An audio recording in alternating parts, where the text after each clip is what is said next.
The 1929 Luft Hansa Junkers G. 24 crash occurred on 6 November 1929, when a Junkers G-24 of Luft Hansa crashed at Godstone, Surrey, United Kingdom while on an international scheduled flight from Croydon, Surrey, United Kingdom to Amsterdam, Schiphol Municipal Airport, Amsterdam, the Netherlands. Of the 8 people on board, Glenn Kidston was the only survivor.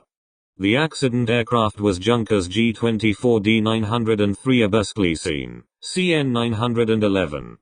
On 6 November 1929, the aircraft was operating a scheduled international passenger flight from Croydon to Amsterdam. The aircraft departed at 9:54. The weather at the time was poor. It was reported that the pilot may have been attempting to return to Croydon when the aircraft crashed into some trees at Marden Park, Godstone. In thick fog, the aircraft burst into flames. 3 of the crew and 3 of the 4 passengers were killed in the crash.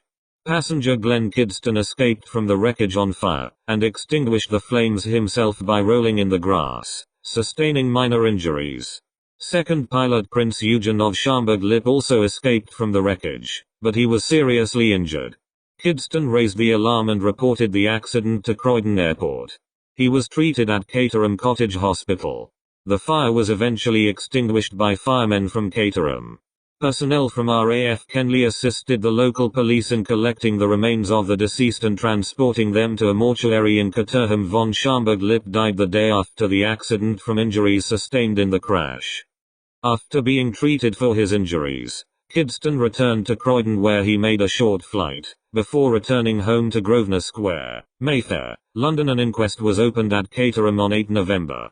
After hearing identification evidence, it was adjourned until 22 November, when it was hoped that Kidston would be fit enough to give evidence. The inquest resumed as scheduled.